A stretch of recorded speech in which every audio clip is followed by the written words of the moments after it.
We discussed the usefulness or useful microbes. What are the uses of different microbes in the previous classes? Now we have to know, are the microorganisms harmful? Yes, of course, they are harmful. So how are they harmful? Microorganisms, so we are going to study this in harmful microorganisms.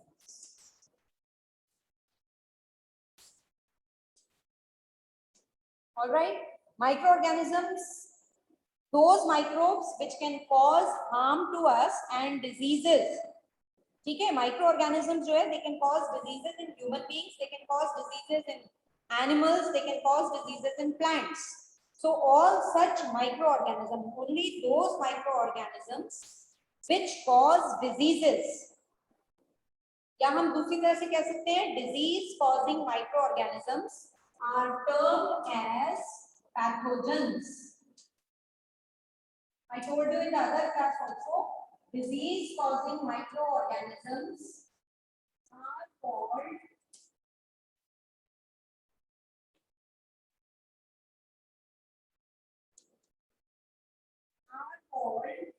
pathogens.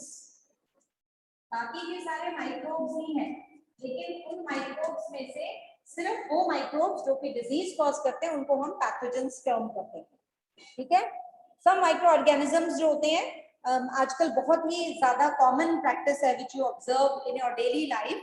If bread is kept outside, if some food cooked food item अगर हम रख देते हैं बाहर तो वो जल्दी खराब हो जाता है. ठीक है ना, you can see a white color or brownish color powder on bread, या आपके शूज कहीं पड़े हैं या कहीं पर गीले कपड़े पड़े रहते हैं तो वहां पर आप ये जो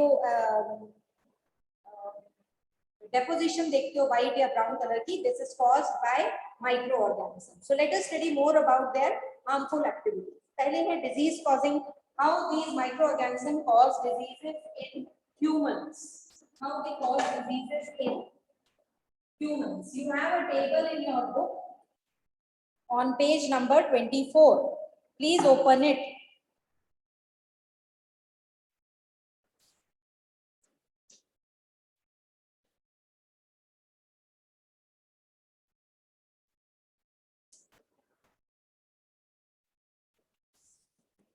ठीक है, diseases which are caused in pathogens जो है हमारी बॉडी में एंटर करते हैं. कहाँ से एंटर कर सकते हैं? They can enter through air. They are present in air. हम लोगों ने ऑलरेडी पढ़ा हुआ है कि pathogens जो है they are found in air, they are found in water what we drink, they are even found in the food. They can come from the food we eat. They can also get transmitted by direct contact with the virus, with the microbe. All right, they can also get that. There are certain persons which are which carry the microbe, the pathogen, and it is coming in contact with them or using their articles we can get infected. So all such microbial diseases that can spread from an infected person to a healthy person through air, water, ठीक है, or food, or through physical contact with the infected person are called as communicable diseases. I'm repeating this. What are communicable diseases? Communicable diseases वो microbial diseases हैं that can spread from an infected person to a healthy person. कहाँ से हो रही है? Communicable diseases microbial diseases हैं. वो कैसे spread हो रही है? From an infected person to a healthy person through कहाँ से? Through air, through water, through food, or through direct physical contact with the infected person. इन सबको हम communicable diseases कहते हैं. बहुत सारी common communicable diseases है. Common cold वैसे वो disease नहीं है, हम लोग क्लास 9th में पढ़ेंगे, but flu, chicken pox, tuberculosis, cholera, ये सारे के सारे जो है ये communicable diseases हैं. और अब उस लिस्ट में एक और ऐड हो गया है कोरोना. ठीक है ना, कोविड-19, तो वो भी एक कम्युनिकेबल डिजीज है बिकॉज इट कैन वो तो बहुत ही एंटरप्राइजिंग डिजीज है, वो तो it is coming from every possible way. So when a person, जब आपने एक नोट भी किया होगा, जब हम लोग में से किसी को या हमारे सिबलिंग्स को कॉमन कोल्ड हो जाता है, when we are suffering from common cold, तो जो पर्सन होता है वो स्नीज करता है। Even you know about this same thing about corona also. तो जब पर्सन स्नीज करता है तो बहुत फाइन ड्रॉपलेट्स, बहुत ज्यादा fine droplets which you can not even see, ठीक है, they which carry those pathogens are spread into the air, वो हमारी सराउंडिंग एयर में स्प्रेड हो जाते हैं। एंड द वायरस में enter the body because cold is caused by virus also. Again cold भी वायरस से होता है ना। तो वो जो एयर हम लोग, अगर हमारी सराउंडिंग में कोई पर्सन बैठा हुआ है, वो स्नीज करता है और जो उसके माउथ से जो वाटर ड्रॉपलेट्स निकलेंगे वो बहुत फाइन होते हैं, और ये फाइन वाटर ड्रॉपलेट्स जो होते हैं they will spread in the air surrounding. And हमने वो एज अ हेल्दी पर्सन, हम उसके साथ बैठे हुए हैं या उसके सराउंडिंग्स में है, तो हम जब एयर ब्रीथ करेंगे तो वो फाइन ड्रॉपलेट्स हमारे अंदर चले जाएंगे, and those fine droplets are carrying the pathogen, the virus, which will cause cold, and hence we will also get infected. Same thing is happening with corona also. उसमें भी person को cold, one of the main important symptom is cold and cough. तो जब person, तभी आपको advice किया जाता है that you have to close your nose and mouth while sneezing, and not even just your hands, but you have to sneeze it like this or cup it like this so that you are not spreading it in air or in to anyone, क्योंकि आप जब हाथ में भी करते हैं तो आप कोई सरफेस टच करेंगे तो वो सरफेस के ऊपर चले जाएंगे और सरफेस से it can go to anyone, it can spread to anyone, ठीक है। तो now you have come to know that you can take precautions। अभी हम लोगों को पता लग गया ना, अगर हम प्रिकॉशंस लेते हैं तो हम कम्युनिकेबल डिजीजेस को प्रिवेंट कर सकते हैं। Communicable diseases are preventable provided we take enough precautions. So that means we should keep an handkerchief. अगर हमें स्नीज करना है तो हमें we have to keep an handkerchief, otherwise you have to sneeze it like this. This is the best way, now they have introduced, this is the best way, because ये भी आप कहीं रखेंगे तो any one person who is touching it and then they are putting their hands over their nose or mouth, they can also get infected. So it is better to keep a safe distance from an infected person. Let it be cold also. अगर cold भी है तो भी हमें पता नहीं कि what kind of virus it is, so you have to keep a distance. First thing that you have to, जो infected person है, they should always use a hanky or sneeze it like that. Second thing, you have to keep, being a healthy person, I have to keep a safe distance from that person who is suffering from cold-like conditions. तो अगर मैं physical distance maintain करती हूँ तो भी chances है। Third mask तो है ही हमारे लिए। And most important, अगर आपने notice किया होगा तो हम बहुत सारे commonly हम लोगों को cold हो जाता था, है ना? From it's a very common problem which we get in every time in every changing season. लेकिन अगर आपने नोट किया होगा, अगर आप enough precautions ले रहे हैं तो आपको of late maybe an year you haven't contracted with cold or cough. अगर आप enough precautions ले रहे थे, you are using mask in public, you are using your hands frequently, you are not going into the public places or in rush areas unnecessarily, तो आपने note किया होगा कि आपको भी simple symptoms of cold और cough नहीं हुए, जो बहुत पहले बहुत commonly हो जाते थे। हमें maybe in a year 4 or 5 times भी cold होता था, ठीक है, लेकिन अब नहीं हुआ है कुछ देर से। उसका रीजन ये है we have started taking precautions. So if we take precautions, we can prevent the spreading of communicable diseases, and we can do the same for even corona. All right, so we should make sure that we are not aiding to spread communicable diseases, but we are taking steps to stop or prevent the spread of these communicable diseases. अच्छा, सिर्फ अब यही नहीं है, air water food यही नहीं है कि ये कांटेक्ट यही सिर्फ हमको स्प्रेड करते हैं communicable diseases. Sometimes there are some insects and animals also. There are some insects and animals also which act as carriers. Carrier means they are the ones which are carrying the pathogen. Disease causing microbe को वो अपनी body में carry करते हैं. And सबसे बढ़िया example है इसका हाउस फ्लाई. हाउस फ्लाई मक्खी जो होती है, it is one of the most common carrier of pathogens. Flies जो होती हैं आपने नोट किया होगा, फ्लाइज कहाँ बैठती हैं? इट सिट्स ऑन गार्बेज, है ना, it sits on animal excreta, और फिर वहीं से उड़ के कहीं पर भी बैठ जाती है. होता है ऐसे? नोट किया आपने? अगर नहीं किया तो अब नोट करना, specially in the summer season, in the rainy season.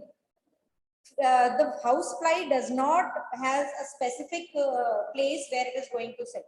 So house fly can sit very comfortably on the pile of the जो जूस एक्सट्रैक्ट करके हमें जूसेस देते हैं ना, उन वेंडर्स के पास में, वो एक डब्बे के पास में, या फिर ऐसे ही ओपन में वो जो वेस्ट होता है वो सारा का सारा वहां पर डंप कर देते हैं. उसके ऊपर बहुत सारी मक्खियां होती हैं. शुगर केन का जूस अगर आप पीने जाएंगे तो आप देखोगे कि वहां इतना ढेर लगा होता है, उसके ऊपर भी मक्खियां बैठी होती हैं. और वहां से उड़ के चाहे वो आपके ग्लास में बैठ जाए, चाहे वो जूस पे बैठ जाए, जहां मर्जी बैठ जाए. अगर एनिमल एक्सक्रीटा है कहीं पर तो मक्खियां वहां पर भी बैठ जाती हैं. House fly sits over there also. And pathogens जो होते हैं ना, इनमें जो पैथोजेंस होते हैं इन वेस्ट में, गार्बेज में, एनिमल एक्सक्रीटा में, वो उनकी लेग्स के साथ चिपक जाते हैं. जब वो वहां बैठेंगे ना तो उनकी लेग्स के साथ बैठ जाते हैं. और वो जब लेग अनकवर्ड, वो जो फ्लाई है वहां से उठकर आपके खाने के ऊपर आके बैठ गई, जो अनकवर्ड फूड है, it will leave those pathogens on the food. आपने नहीं देखा हाउस फ्लाई को बैठते हुए, लेकिन अगर वो फूड अनकवर्ड था, ओपन में पड़ा हुआ था, so there are every possible chance the food is contaminated now. It is contaminated with serious microbes. ठीक है? And now if it is having those pathogens present in it and you consume that food, you can easily fall sick. You can have typhoid, you can have cholera, you can have jaundice. These are very common diseases जो food से और water से, they are food and waterborne diseases. मतलब अगर गंदा पानी है और अगर गंदा फूड है, आपको दिख नहीं रहा है वो गंदा, we will definitely not consume अगर फूड खराब है. लेकिन अगर वो ओपन पड़ा हुआ था, कहीं पर ओपन एरिया में पड़ा हुआ था, तो there are many chances that food is contaminated and you can fall sick eating it. So it is advisable always, first thing, prevent कैसे करेंगे हम? It is, you cannot prevent house flies. How can you prevent it? First thing is to cover all the food. First and foremost thing. First thing is to cover the food. Second thing is avoid consuming uncovered food. हमें खाना ही नहीं है जो food uncovered था, चाहे वो घर में है, चाहे वो बाहर है, चाहे कहीं पर भी. So we should avoid eating uncovered food. ठीक है? Another example of such kind of carrier is mosquito. Second very popular carrier of diseases, mosquito. आपको पता है female anopheles mosquito. Female anopheles mosquito is the one which is carrying the pathogen Plasmodium, which is a protozoa for the disease malaria. अब mosquito जो है, हम लोगों ने I think before we went for vacation, we had virtually celebrated malaria day also ना, world malaria day. तो मैंने उसमें आपको बताया था कि ये जो फीमेल एनोफिलीज मॉस्किटो है, ये बाइट करता है हमें, तो ये अपनी बॉडी से जो पैथोजन होता है, यानी कि प्लास्मोडियम एक प्रोटोजोआ है. Protozoa is a microbe. Protozoa is a type of microbe. तो ये जो प्रोटोजोआ है उसका नाम प्लास्मोडियम है. It is carried by female anopheles mosquito and ये हमारे बॉडी में ट्रांसफर कर देता है अगर वो फीमेल anopheles mosquito को कैरी कर रहा है, and it causes malaria in human beings. All right. Similarly, there is female Aedes mosquito.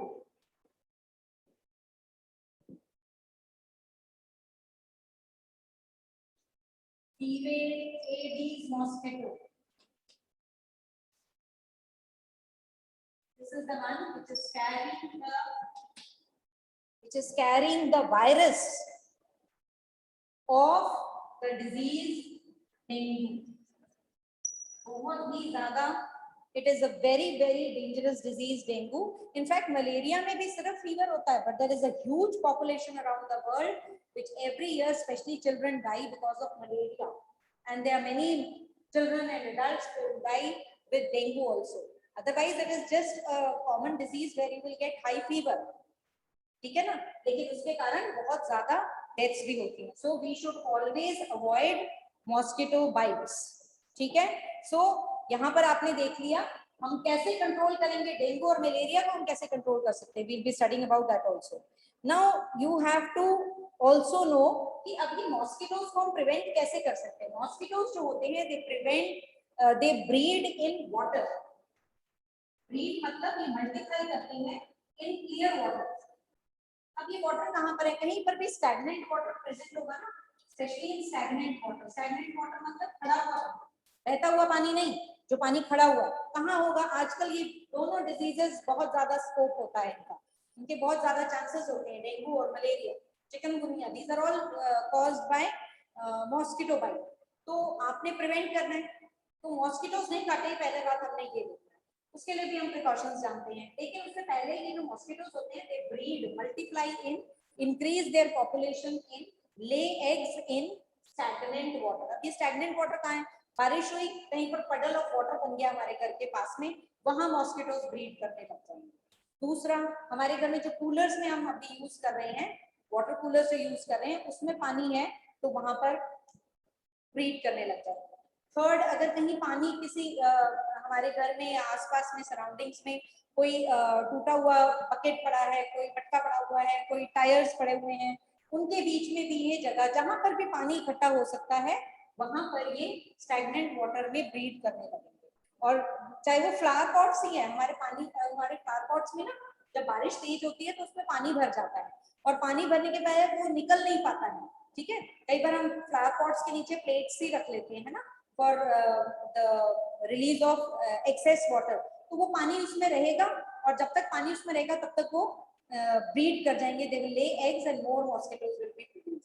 तो अब हम अगर अपनी सराउंडिंग्स को क्लीन रखेंगे, if we will not allow any garbage in our surroundings, we keep the garbage covered, तो हम flies से भी बच जाएंगे और मॉस्किटोज की population से भी बच जाएंगे. Then second thing we have to take care that we will not allow any stagnant water in our surroundings. अगर water coolers हैं तो उसका पानी हम continuously change करते रहेंगे. We will not allow it to stagnate or be there in the water coolers. So ये सारी जगह है जहाँ पर कि आप पानी की stagnation को prevent कर मलेरिया को या फिर डेंगू को prevent कर सकते हैं. Now there are certain common diseases which are given in your book. This table you have to remember very well. ये जो टेबल है, figure table 2.1 on page number 24, please mark it. First disease देखिए tuberculosis है, इसका causative microorganism bacteria है, इसका mode of transmission air है, air के थ्रू ये स्प्रेड होता है. So you have to preventive measure हम क्या ले सकते हैं, you have to keep the patient in isolation, मतलब सभी के साथ नहीं रखना है. अगर हम पेशेंट को अलग से रखेंगे आइसोलेशन में तो हम ट्यूबरकुलोसिस को from spreading it to others we can prevent it. ठीक है, और ये भी आपने याद रखना है कि उस इन्फेक्टेड पर्सन की हमने बिलोंगिंग्स को यूज नहीं करना है. ठीक है, उसके जो आर्टिकल्स हैं उनको, उसके टॉवल्स, बर्तन, may be the other articles which they are using, clothes, वो हमने यूज नहीं करने हैं. एंड वैक्सीनेशन, अगर हम वैक्सीनेशन अगर सूटेबल एज के ऊपर कर लेते हैं तो ये डिजीज हमें नहीं हो. So vaccination is one preventive measure. Vaccine हम बचपन में ही लगा लेते हैं, राइट एज के ऊपर लगा लेते हैं तो हमें ये जो है ट्यूबरकुलोसिस नहीं होता है. Tuberculosis is also very deadly disease, although it is curable but it needs right type and right time के ऊपर ट्रीटमेंट. ठीक है। सेकंड इज मीजल्स, मीजल्स भी अक्सर बच्चों को हो जाता है, it is again a viral disease, लेकिन बहुत बेस्ट बात ये है कि ये वायरल डिजीज है लेकिन इसके अगेंस्ट वैक्सीनेशन है, तो अगर हम वैक्सीन लगा लेते हैं तो हमें मीजल्स भी नहीं होते हैं। It is also spread to air and the preventive measures are same. Chicken pox बहुत कॉमनली हो जाता है, अब तो चिकन पॉक्स का भी वैक्सीन आ गया है, it is given in the suitable age, the children don't get affected by chicken pox. Otherwise chicken pox is also a viral disease which can spread either through contact, मतलब आपने सुना ही होगा अगर किसी को चिकन पॉक्स हो जाता है तो हम उसको सेपरेटली एग्जाम्स के टाइम पे उसको सेपरेट बैठ के एग्जाम करवाते हैं, या घर में भी उसको सेपरेट रखा जाता है क्योंकि वो स्प्रेड हो सकता है थ्रू कॉन्टैक्ट ऑल्सो। पोलियो सबको पता है, it is a viral disease, polio drops लेंगे तो कभी भी पोलियो नहीं होगा, लेकिन it should be given regularly at till the age of 5 years, and then एक तो immediate after birth जो है बच्चे को दे दिया जाता है because it is also the pathogens for polio are also present in air, so immediately after birth the newborn baby is administered with polio drops, ठीक है, to prevent polio, and then after till the age of 5 years. Then comes cholera. Cholera is a bacterial disease. ये contaminated water और contaminated food दोनों से होता है. Typhoid is also bacterial. It is also happening because of contaminated water. भी हम लोग इसमें बहुत कोई ज्यादा काम नहीं करना है, हम लोगों को बाहर की ओपन में जो चीजें पड़ी होती हैं वेंडर्स के पास में, specially street side vendors, we should avoid consuming them. We should maintain personal hygiene, अपना हाइजीन मेंटेन करना चाहिए हमें. We should always have properly cooked food, specially अगर आप बाहर से फूड खा रहे हैं और वो कुक्ड नहीं है, अनकुक्ड फूड आप खा रहे हैं, रॉ फूड आप खा रहे हैं, आप बॉइल्ड ड्रिंकिंग वाटर नहीं ले रहे हैं, specially in the summer and the rainy season, you have to be very careful. All right. Then comes hepatitis. Hepatitis is again a viral disease, a very deadly disease, no cure for it. It is coming through contaminated water. So if we drink boiled drinking water, we avoid eating outside. We avoid eating outside very frequently, and vaccination can prevent one type of hepatitis. Then comes malaria. Malaria के बारे में already पढ़ चुके हैं in detail. So you have to know all these diseases, their causative microorganism, what is their mode of transmission, and how these diseases can be prevented. ये हो गई सारी diseases in humans. Just a minute. Okay. The next is we have studied diseases in humans. Now we have to study the diseases. Microorganisms जो हैं, they are not very partial to humans. They can even cause diseases in animals. Diseases in animals. Animals में भी ये disease cause करते हैं. कौन-कौन सी disease अब ये cause करते हैं? Several microorganisms जो हैं, वो plants में, animals में diseases cause करते हैं, और ऐसा एक table आपको दिया हुआ है on page number 25. There are some common plant diseases which are caused by microorganism and certain animal diseases. ठीक है, पहले हम animals के diseases cause करते हैं. जैसे कि एक disease आप लोगों ने already पढ़ा हुआ है, anthrax. Anthrax जो है not only human disease, it is even caused by a bacterium and it is even caused in cattle. Anthrax आपने humans में पढ़ा हुआ है? हमने कहाँ पढ़ा है anthrax? क्लास 7th में हमने पढ़ा था, राइट? एंथ्रैक्स हमने पढ़ा था, it is caused by a bacterium जो कि it is someone can tell me, raise your hand. Anthrax occupational hazard में पढ़ा था हमने, इफ यू रिमेंबर. नहीं याद आया? It is also called sorters disease. Sorters disease is caused by a bacterium anthrax. It is not only caused in humans, it is also caused in cattle. ठीक है, एक foot and mouth disease होती है जो cattle में हो जाती है. Foot and mouth disease. This is also caused in cattle by a virus. It is a viral disease. तो आपने animals में इतना याद रखना है. Plants में देखिए, plants में there is one disease which is called as citrus canker and it is caused by bacteria. And its mode of transmission is air. ठीक है, दे have shown you the figure also, कैसे लगता है citrus fruits में, citrus fruits मतलब जो खट्टे वाले फ्रूट्स है, ऑरेंज हो गया, लेमन हो गया, उनमें ये डिजीज होती है। Then comes rust of wheat, जो कि व्हीट प्लांट में होगा, ये एक फंजाई कॉज करता है and it is caused due to air and even seeds. And they have shown you the leaf, मतलब व्हीट की जो लीव्स होती है ना, उसमें ऐसे येलो कलर के स्पॉट्स बन जाते हैं। Then comes yellow vein of mosaic, भिंडी, भिंडी का जो प्लांट होता है कईयों के घर में भी होगा, घर में जो किचन गार्डन लगाते हैं वहां पर उसमें एक डिजीज हो जाती है येलो वेन मोजाइक ऑफ, ये वायरल डिजीज है and it is caused bye an insect. तो ये जो भिंडी के लीव्स हैं, भिंडी प्लांट के जो लीव्स हैं वो येलोइंग होने लग जाते हैं। So these are the microorganisms which are causing diseases not only in animals but also in plants. But you must remember that जितनी diseases आपको plants और animals और human beings में book में दी हुई है, that is all you have to do. And you must remember the name of the microbe and what is the mode of transmission, how it can be prevented. ठीक है? So all these इससे क्या होता है, जब plants में भी cause करते हैं डिजीजेस, तो इनकी यील्ड जो होती है, जो प्रोड्यूस होता है वो रिड्यूस हो जाता है। ठीक है? एंड इन डिजीजेस को हम कंट्रोल कर सकते हैं बाय यूजिंग सर्टेन केमिकल्स, जैसे कि हमने चैप्टर 1 में ऑलरेडी किया हुआ है। जब हम इंसेक्टिसाइड पेस्टिसाइड स्प्रे कर देते हैं तो हम इन डिजीजेस को प्रिवेंट कर सकते हैं in case of plants. Alright, now if you have any doubt you can ask me